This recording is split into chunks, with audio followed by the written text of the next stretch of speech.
Hey guys, the world is a little crazy right now. Today we're going to talk about the Iran conflict with Israel, what's going on. I've been watching a lot of that television. So Iran seems to be a problem with most countries. They're behind almost every terrorist group that there is. It's blowing up now. Every president before Trump wouldn't allow them to build these kind of bombs and missiles and stuff like that. But none of them did anything. It's been years and years and years. There's always a conflict with them.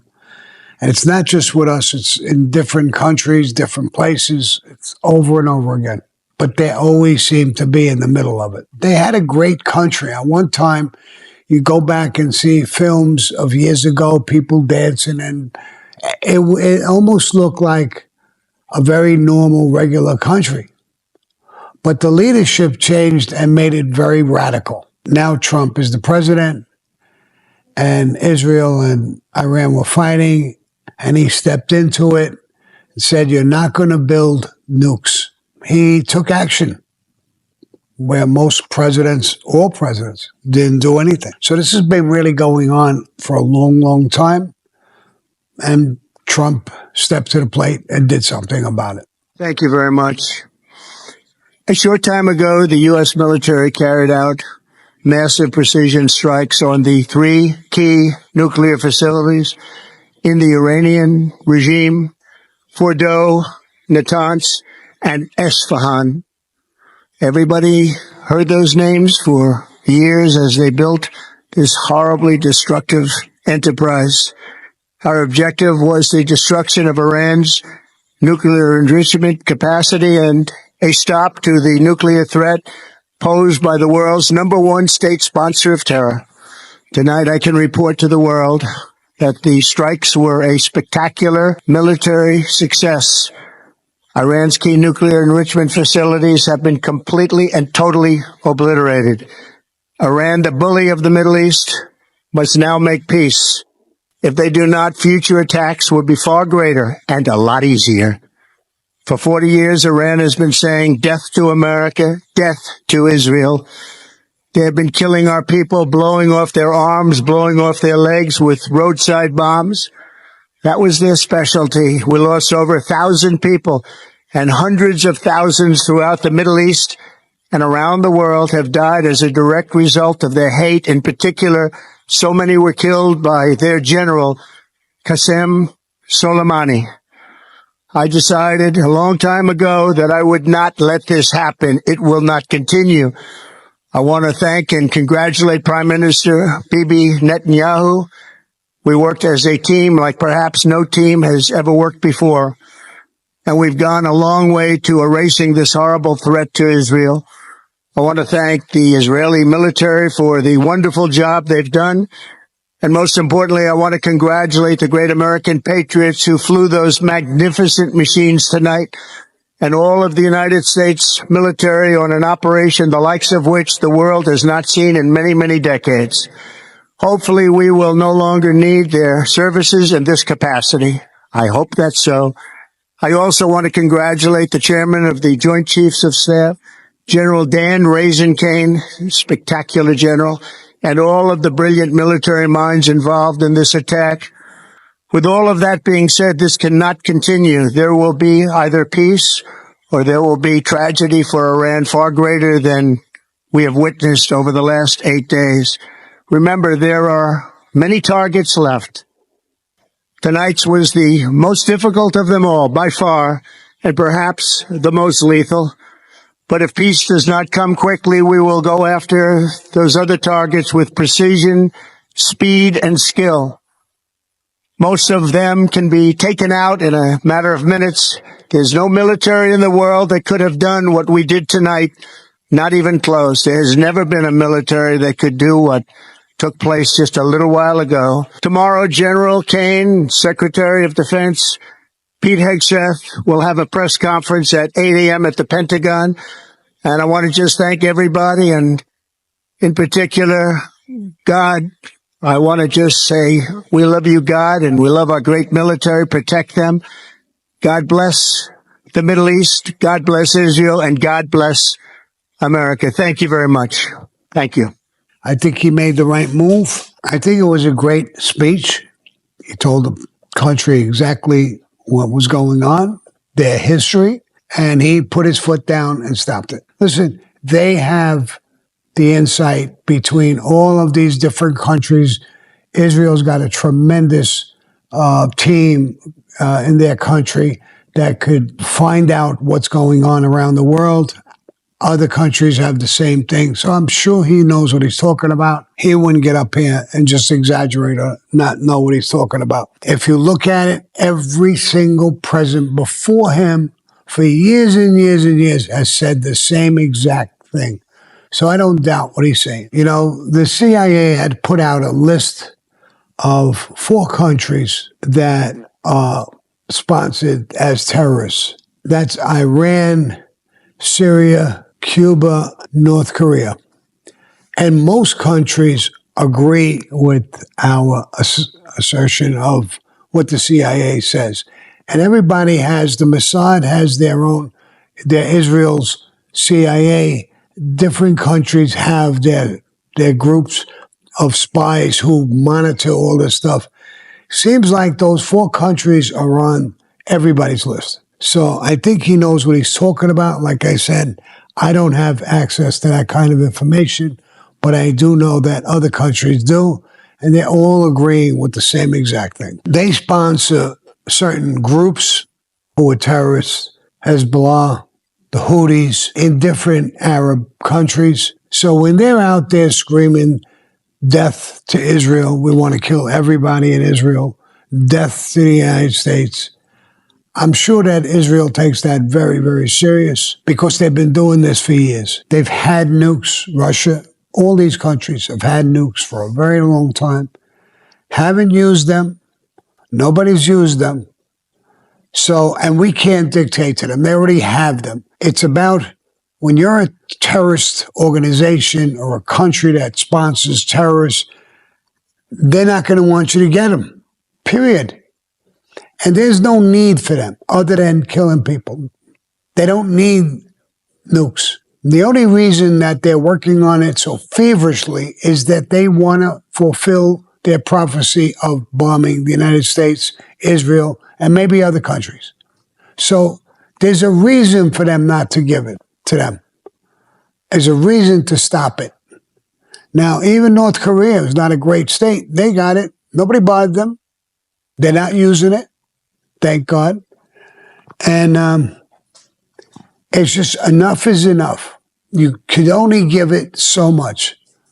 I agree with Trump. I don't want to wait until it's done and we're fighting in a world war. These are things that we've grown smart enough to understand. And if we could stop it somewhere and not have a world war, not have millions of people die, I think that we have to do it. Whether it's Iran or any other country that just comes up and tomorrow they want nuclear. Why do you want nuclear weapons? You could have nuclear plants to help your electric and certain things. But when you want that grade of nuclear stuff, and I'm not a nuclear guy, I don't understand that stuff. But when they get it to that grade, the only thing they're going to use it for is nuclear weapons. What the conversation is now is that Trump was the only president who had the balls, the wisdom to take action against it. Finally, before we have a nuclear explosion and millions of people are dead, you could either wait for that to happen, but Trump decided not to wait. I think he made the right move. And from what I'm hearing all over the news media, a lot of people all over the world congratulating him that he made the right move. And right after he did that, let's talk about, he went in to try to make peace between Iran and Israel. And he just wants Iran to change their ways and become part of the world, a good country. And he's behind them. He'll try to help them. So they have a choice now to join the world and get rid of these state-sponsored terrorist groups, or to go to war well, not only with the United States and Israel, but probably half the world. Listen, if we get World War III and we all start using nukes, that's the end of mankind. They know it now. So we didn't know it back in the days when Pearl Harbor was attacked and we started building bombs to stop the war, and we went to nuclear, and every other countries went to nuclear. It was new. Nobody stopped it because nobody knew what it really was. We know what happens with it now. So we don't want any country to have it. There's no need for it. We're not going to use our nukes. Russia's not going to use theirs. And if it happens, only God knows what would happen. But if we can stop it from countries like Iran and other radical countries, then I think we should stop it. There are a lot of people speculating that the bombs didn't do anything. And that part of it is an out-and-out lie. We could see it. The rest of the world saw it. So these people who just want to keep lying, not give him any credit, so be it. But I think we're not stupid. We understand what happened. So if you want to turn around on grandstand, it wasn't, they snuck out with some stuff and this and that. You always, those are people who are naysayers who always want to put you down and put the president down and the country down. That's what, we shouldn't pay them no mind. We'll find out in time. There's people who are going to look at it and test it and see. But it's immaterial. It's immaterial, the degree, whether it's 100%, 80%, 90%. If it's 80 or 90%, maybe he's wrong. We push them off from getting nukes for another 5, 8, 10 years. That's a plus. Maybe things change in that period of time. So the people who are saying these things, is he a liar? Is he this? Is he that? Those people are people you got to worry about. Instead of backing him and saying yes, and if it's not 100% done, it's 80 or 90%, we accept that. Something was done. But there's people nitpicking all the time, no matter what he says. You can go to a restaurant and eat food, leave a little speck of food, and then you'll turn around and say, he's lying, that food was shit. No, I ate 90% of it. I'm not lying. I didn't eat it all. It gets to a point of that. It's that there are people, especially the Democratic Party, who can't stand him. Listen, the Democratic Party must be sick over this because they're the ones who didn't want this to happen and stuff like that. They can't even answer. I'm watching the news now. They can't even answer for this because it worked out perfectly. Not for him so much, but for our country.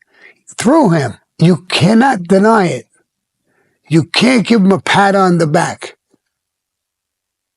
It worked for us in whatever capacity. Should have been done a long time ago.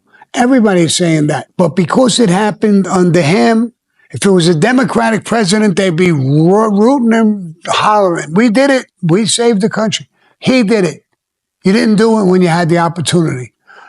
Joe Biden couldn't blow up a firecracker. You don't want to talk about him. I mean, you know, that's what it comes down to. I really don't want to get off the track of talking about what happened between Iraq and Israel and us and talk about other things, but what is done is looked up to. He has built a respect back for the United States that it hasn't had in many, many, many, many years. And that's another thing people don't want to talk about. People know now he says what he means what he says. And they know another thing that I know. He's a fucking gangster. Straight out. And you don't fuck with him. And that's good for us around the world. So I think he deserves, special medals, whatever they give for that. I think he deserves that. He wants to stop wars. He wants that reputation. And I think that's the reputation he's building. You could see what he said. He said, God bless Israel. God bless Iran. God bless the United States. God bless the whole country. What do you want somebody to say after something like this? Does it sound like a guy who wants to do this? He's even saying to Iran, you can rebuild your country. We'll even help you. You're just never going to have nukes. Does this sound like a warmonger? Very rare did you ever see a president thanking God for this and praying to God for peace. And it's not just Christian or Catholic. He's talking to Muslims. He's talking to everyone. If you have a wacko who's the president, get rid of him. Change your ways. If we have a crazy president, we reelect him and get somebody else in. I mean, that's what he's saying. So he's not hoping that the war continues, bomb and do all these things. He's not saying that at all. He's saying the total opposite. And for him to come out and pray to God for not only the Israelis, but for Iran and our country and the world, does that sound like somebody who wants to keep bombing and keep fighting? But he's strong enough and smart enough to tell them, if I have to, I will. He's already showed them that. Now he's telling them that. So they underestimated what he said, and this is what happened. Don't underestimate what he's saying now. He wants peace for you. He wants to help you rebuild. What more could you want? Iranian people, Muslims out there, listen to him. He don't lie, he don't bullshit, he says it. And I'm sure he will. His last visits, he went to all of them Arab countries all over the place. He's for real. He wants a 12-year peace treaty signed right away. Sign it. Get rid of your nukes. Build your country. Help your country grow again. You can do that without nukes. And he'll help you. And I'm sure when he says something, he'll do it. He just shows you that. Sorry to interrupt everybody's Saturday evening, though if you're watching this, then your evening was probably already interrupted. For those who haven't caught the news, President Trump has ordered an American attack on Iranian nuclear sites. The United States is now directly and officially engaged in the war in Iran. These are the president's words. We have completed our very successful attack on the 3 nuclear sites in Iran, including Fordo, Natanz, and Esfahan. All planes are now outside of Iran airspace. A full payload of bombs was dropped on the primary site, Fordo. That's the one that everyone's been talking about in the last week. All planes are safely on their way home. Congratulations to our great American warriors. There is not another military in the world that could have done this. Now is the time for peace. Thank you for your attention to this matter. There are going to be plenty of conservatives who are thrilled about this, who wanted to engage directly with Iran, but there are going to be a lot of conservatives, maybe even more, who are not so happy with this news. Because I think there are a lot of people who, even though we wanted to take out Iran's nuclear weapons, or rather we didn't want Iran to develop nuclear weapons, we were just kind of hoping the Israelis would take care of it and we would not have to be bogged down in another war in the Middle East. I'm sure President Trump doesn't want to be bogged down in another war in the Middle East. That is why he says, now is the time for peace, don't retaliate. However, a lot of us, with the memories of Iraq and Afghanistan, say at any time the prospect of the U.S. and Mideastern war comes up, we say, well, this is no good. We don't want it. I get it. I've expressed those opinions myself. President Trump has expressed those opinions on the campaign trail. However, I think the big takeaway from this decision is no one should be surprised by it. No one should be surprised by it, one, because President Trump, for 10 years now, has said he will not allow Iran to develop a nuclear weapon. And he said that repeatedly in his old campaigns, in his most recent campaign. So if people are suggesting that they voted for him because they didn't want the prospect of war in Iran, then they weren't listening, because he said it a lot. He's been very consistent on that. Two, the other reason why this could have been expected is, one, Trump, even in the first term, was not totally a dove. One of his biggest foreign policy moves was to take out the top Iranian general, Qasem Soleimani. On top of that, he dropped the Moab, famously.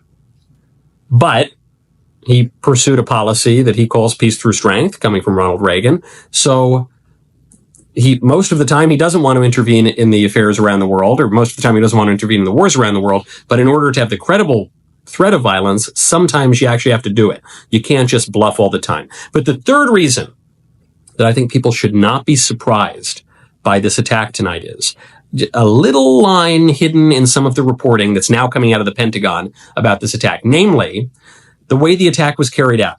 All day, people who have been tracking this stuff were tracking B-2 bombers that were being sent into the Pacific, reportedly into Guam. From Guam, the B-2 stealth bombers could fly over Iran and hit the target. So people have been waiting for this all day. Really, we've been waiting for it for all week and even longer.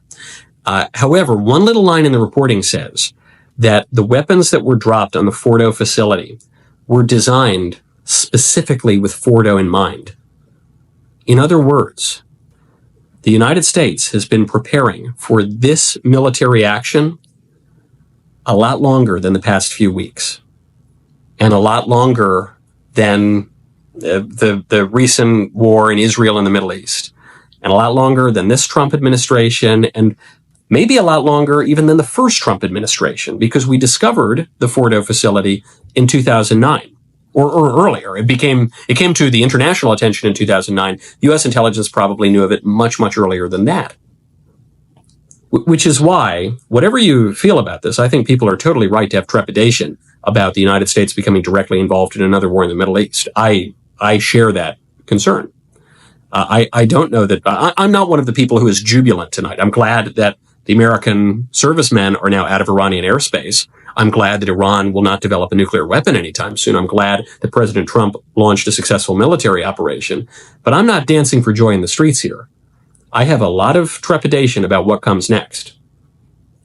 Which, at this point now, I think it's safe to conclude the most likely outcome probably is regime change in Iran, with the Ayatollah down in a bunker somewhere and his chief means of protecting himself blown to smithereens.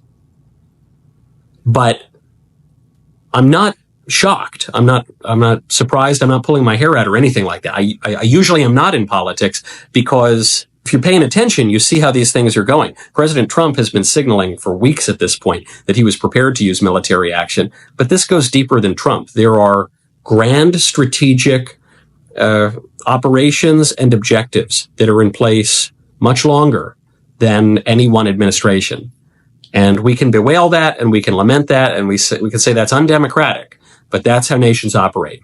And so tonight's attack was not just a spur of the moment thing. It's not, as the left-wing critics, or even maybe some of Trump's critics on the right, are going to suggest some, reflexive maneuver because, I don't know, he ate a bad taco bowl at Trump Tower that day and felt like bombing a country. That's not what's going on.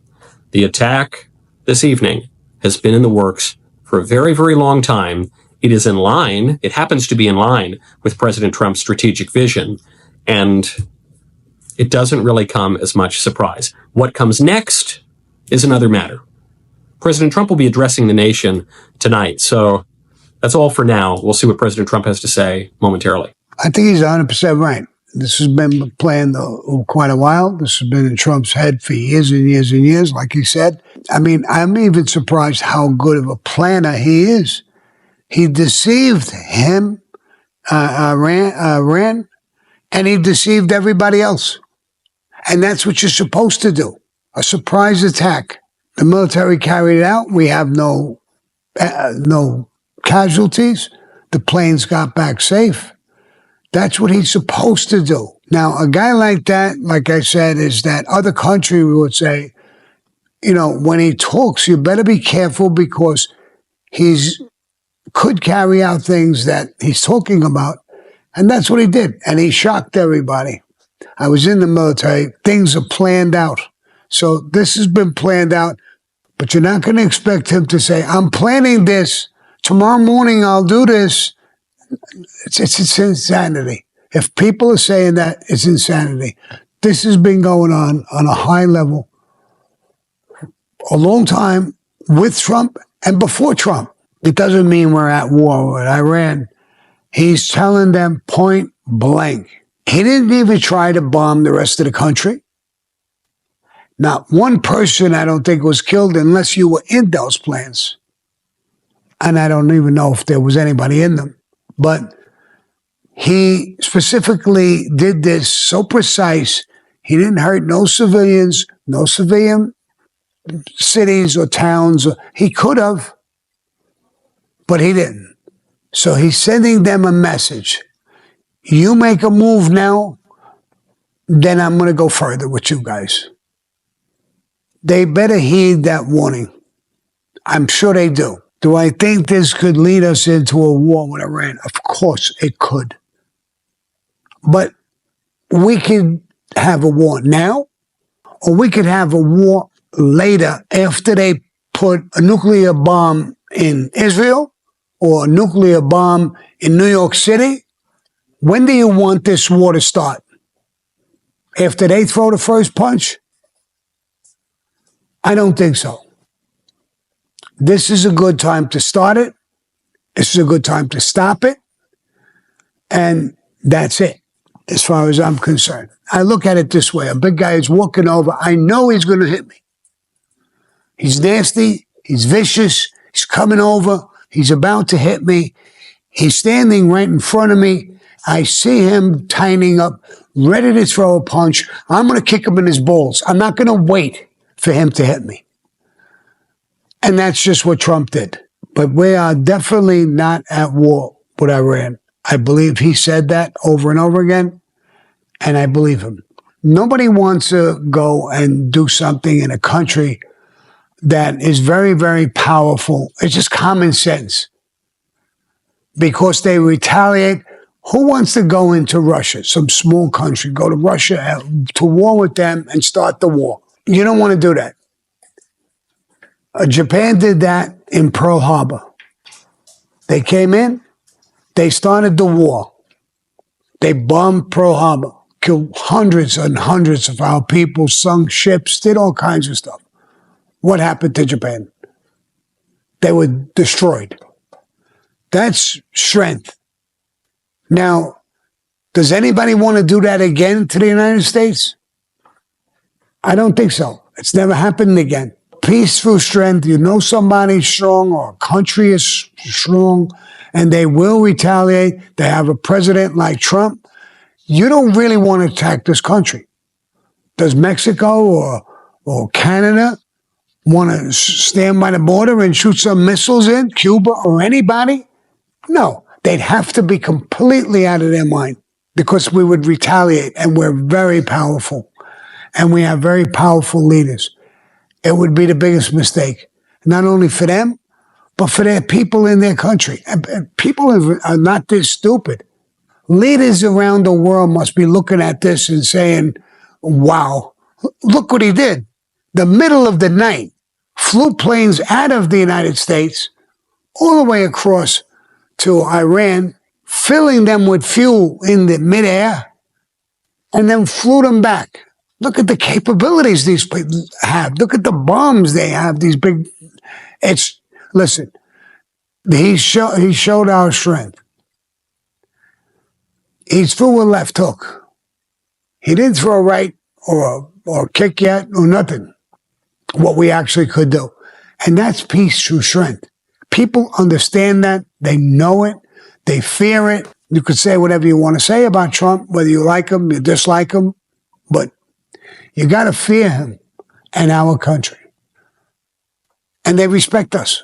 We don't just go in and use these weapons. We've been telling them for months, if not years, that they can't have nukes. They're representing all of these terrorist groups. They understand now that backing them is a tremendous mistake. Other countries are going to see that. It is day 155 of the second Trump administration, and we're getting mixed messages this evening about a possible ceasefire. Earlier today, President Trump announced on social media that both sides agreed to end the war completely, telling NBC News that it will be, quote, unlimited and go on forever. The New York Times reported Iranian state TV announced the ceasefire, saying it was imposed on the enemy, Israel. And the foreign minister said that Iran concluded their strikes at the last minute around 4 a.m. in Tehran. However, despite this claim, officials in Israel now claim that Iran had launched a new round of missiles. The New York Times reports there were no reports of casualties. All of this comes after Iran retaliated against the United States for the attack on 3 of its nuclear sites with a strike on a U.S. airbase in Qatar. Richard Engel has more. Iran threatened to respond to the American strikes on its nuclear sites, and tonight it did, releasing this video firing missiles at Doha, Qatar, targeting a military base housing up to 10,000 American personnel.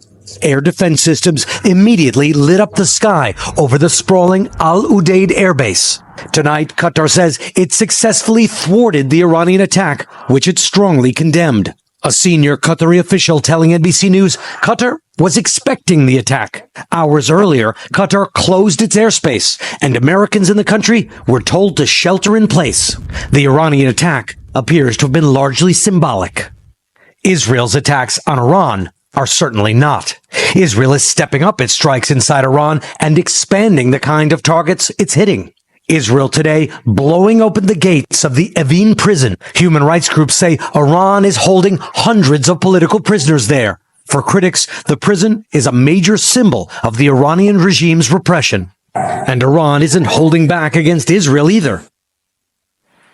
I want to bring in NBC News Washington correspondent Yamiche Alcindor. Yamiche, you have been reporting on this all day. I know you spoke to President Trump earlier this evening. What did he tell you?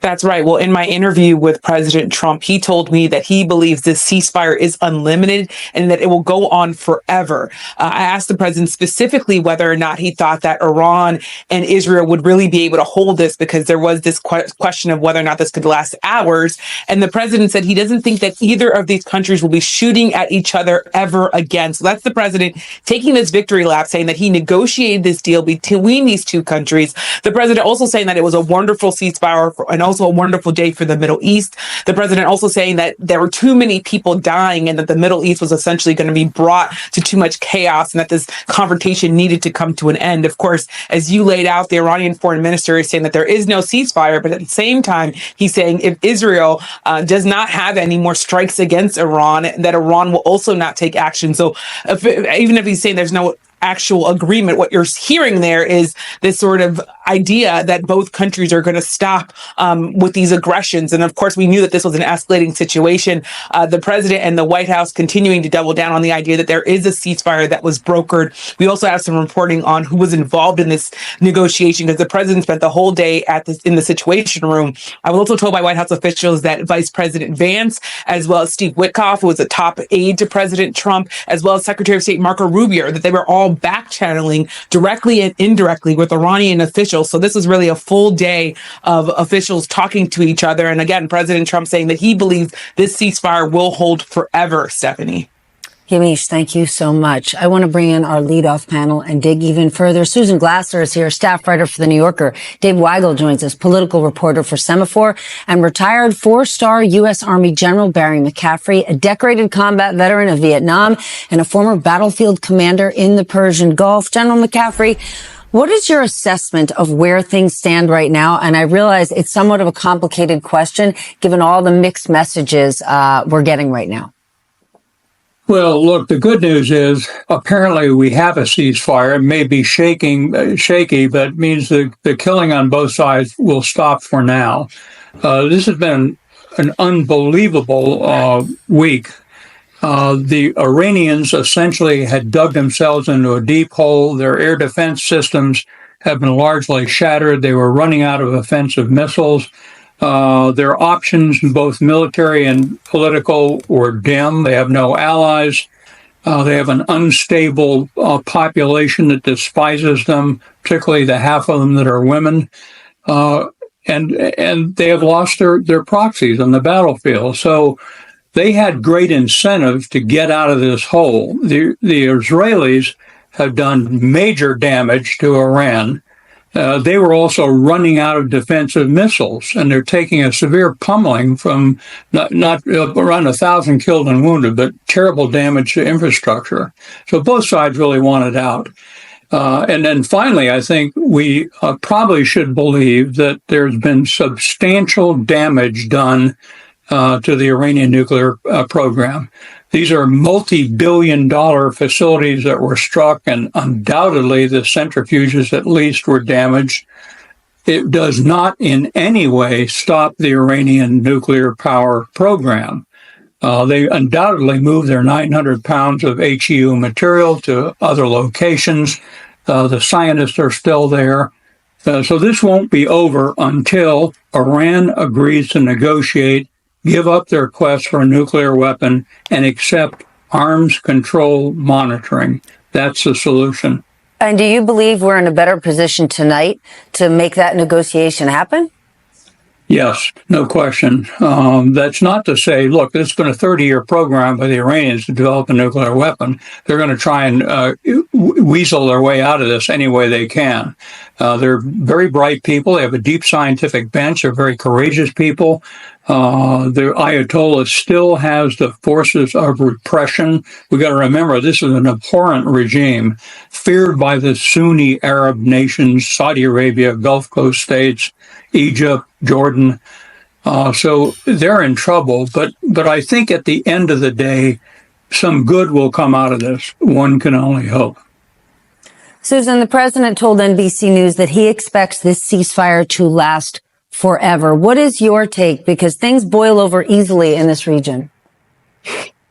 That is for sure, Steph. I wouldn't, bet on it. I wouldn't put my own money down on that as a forever promise. And, one thing that's striking, we've gotten so used to it, is the idea that in the middle of this kind of a dangerous nuclear tinged hot war occurring in the Middle East, that we have the president of the United States making arbitrary pronouncements via his own social media company that he himself, owns a significant amount in. We don't know whether that's an actual arrangement or not. Is it really a ceasefire? Is it not? He makes hyperbolic claims. I still remember, as I'm sure at least some people do, when Donald Trump claimed that he had struck a massive nuclear deal for all time with North Korea that never actually even existed. This is a claim that, according to reporting tonight on the New York Times, the ceasefire announcement surprised even many of Trump's own advisors.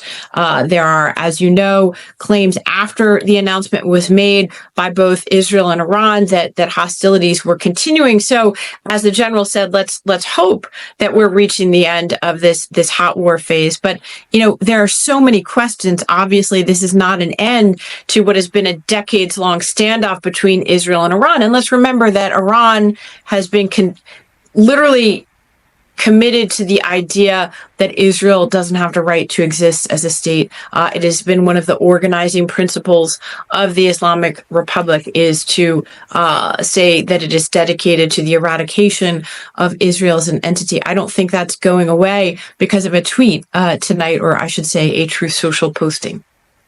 Dave, what's your take on all that we've learned tonight?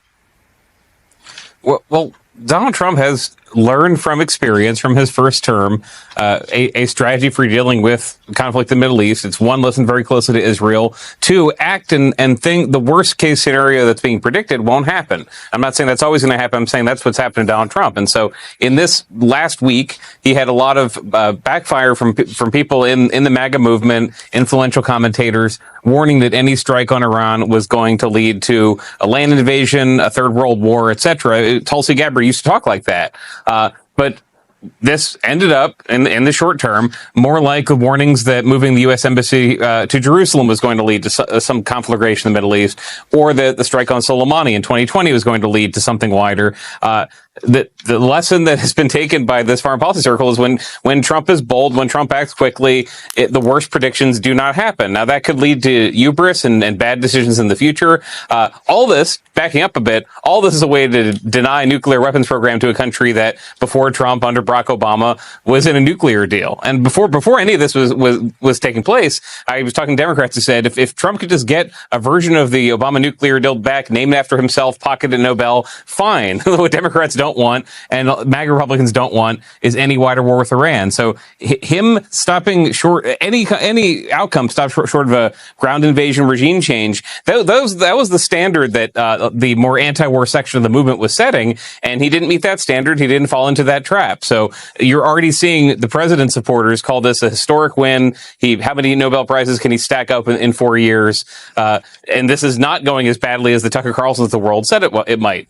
I think he's right. What he's saying, pretty much, I think it's all theatrics now and people screaming and yelling, whatever.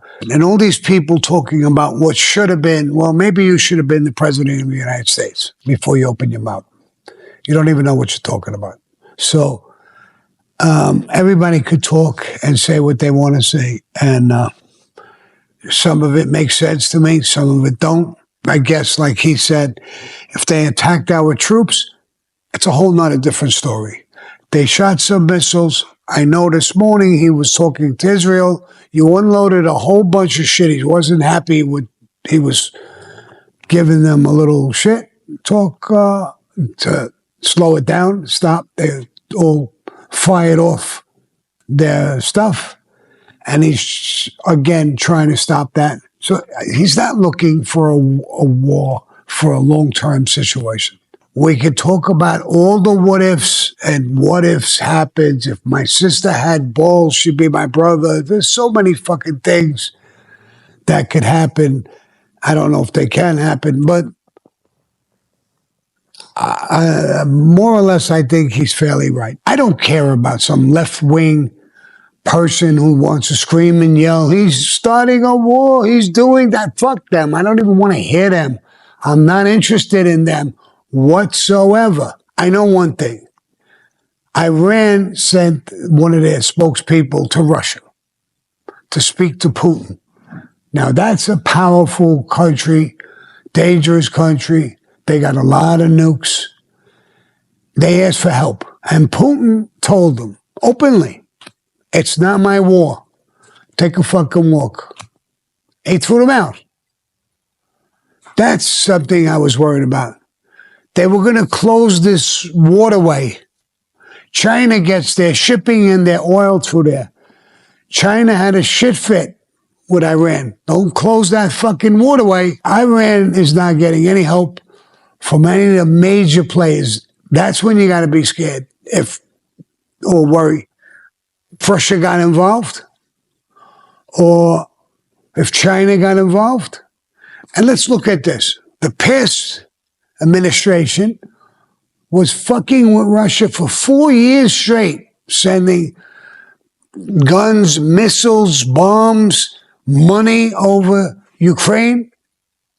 You would think he would be so pissed off that he would do the same thing with Iran to us, but he didn't. So I think this is clear sailing. Trump is doing a lot of really, really good, necessary things. And when it comes to fucking tough, dangerous countries like China or Russia, with kid gloves, showing respect. He's not trying to bully, and nobody's doing anything. Whatever it is. You can't keep hollering about tomorrow when tomorrow isn't even here yet.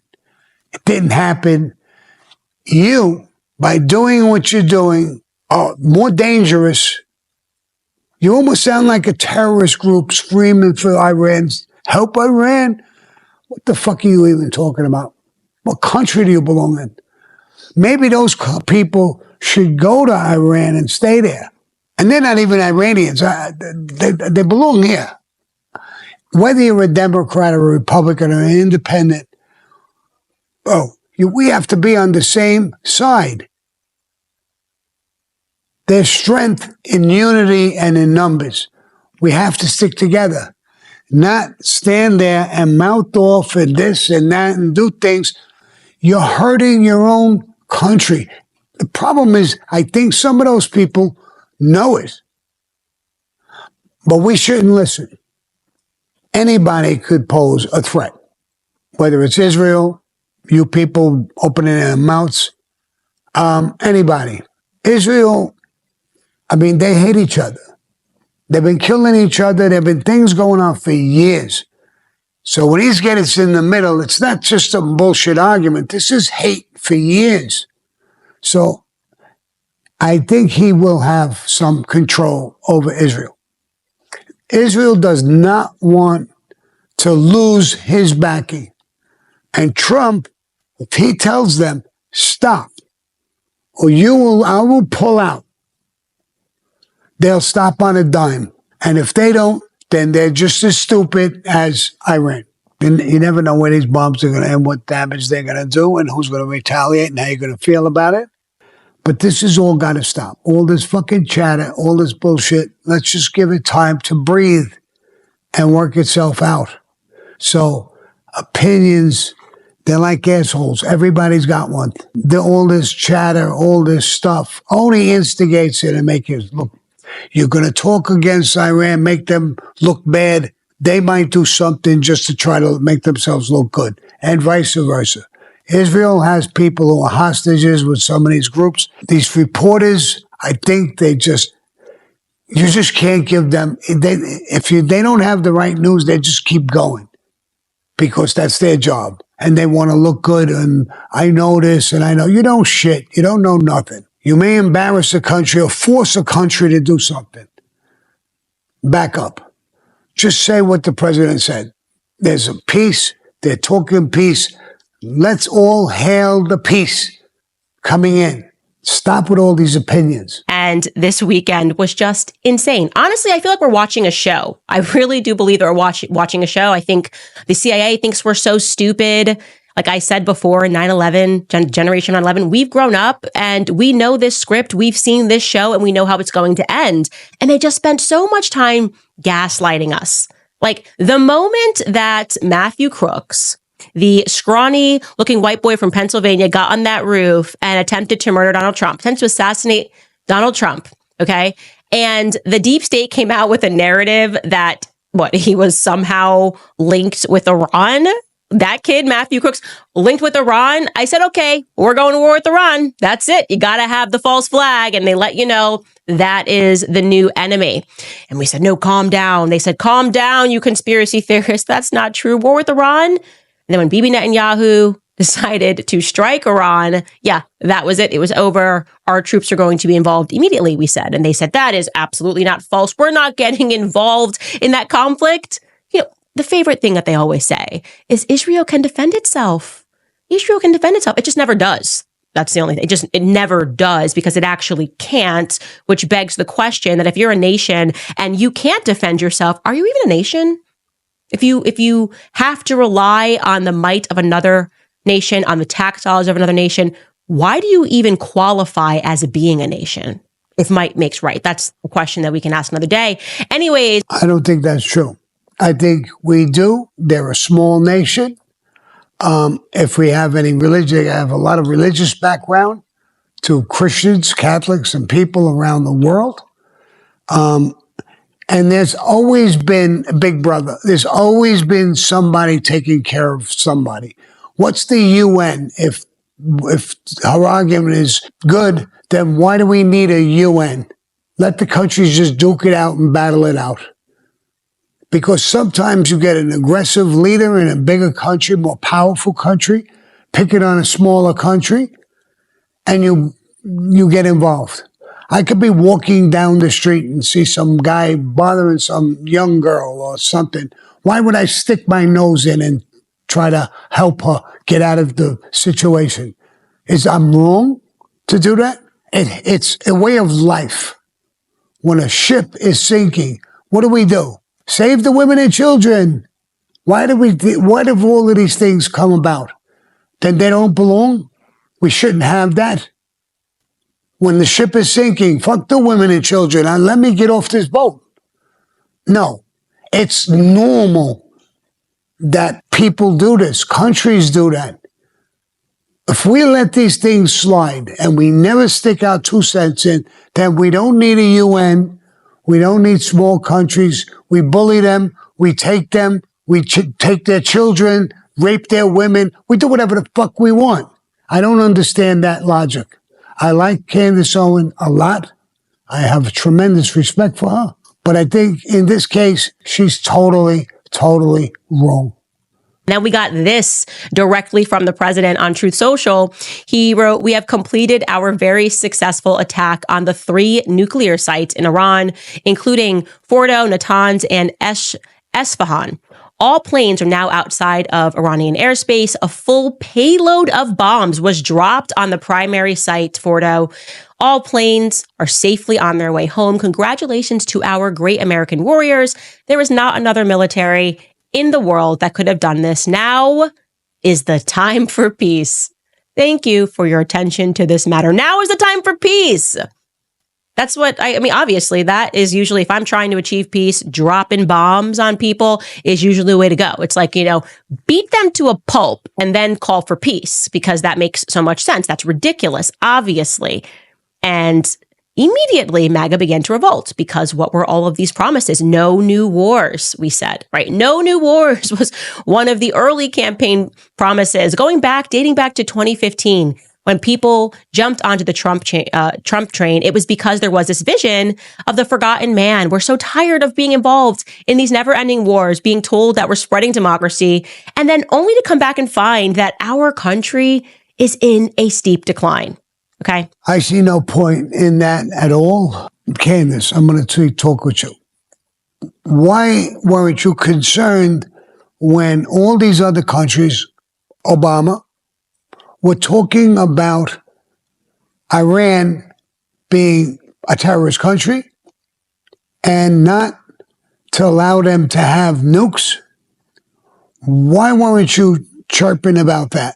He was a great president to you for a while.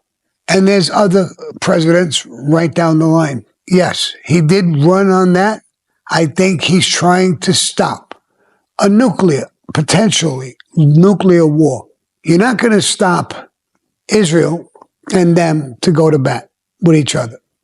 They hate each other. They constantly breaking each other's rules and doing things. This should be applauded that he's doing this in peace, to make peace and make people stop wars. Now, if he sits back and allows a war to happen, then you would be saying what? He should have stopped it? He should have done this? That's Monday quarterback. Stop talking about politics, Candace, and watch a football game so you can play Monday quarterback. This isn't a football game or a baseball game. This is a Monday quarterback. Evaluate what your country, our country, is doing. And I don't think you're a bad person. I think the world of you. But you're off track right here. He ran for peace. He's making peace. And he didn't go in there dropping bombs. He didn't hit any cities or kill any civilian people. None. You can't just disregard that and say he went in dropping bombs all over the place. He is not. He is dropping bombs on these sites that make nuclear weapons. Simple. You should applaud that. Now, he could have, if he was a radical, if he went in there and turned around and Tehran, their cities, and he was bombing that, I would be all over it. This guy lost his mind. He should be impeached. He should be thrown out. He didn't do that. Don't make him what he's not. And everybody's saying for years that they're making nukes for one reason. You're not going to use it as a chandelier. You're going to bomb people with it. That's what he's making them for. That's what they were making them for. And they tell you, they don't lie. Death to Israel. We want to annihilate millions of Jews. And we hate the United States. Death to the United States. What more do you need? Do you need the guy to come in your house?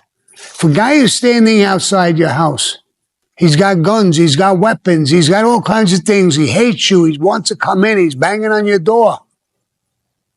What do? Open the door? Just let him do it? Or do you stop him while he's in the street on the sidewalk? Not that he's going to come in your house where you got your wife, your children, and everybody else. I just common sense to me. You have to stop these things before they happen. And I would say that's a guy who's a peacemaker. And that's why as soon as he's done that, he's demanding peace. If he was a warmonger, he broke their ass, he would just keep going. Like they did in some of these countries that you're talking about.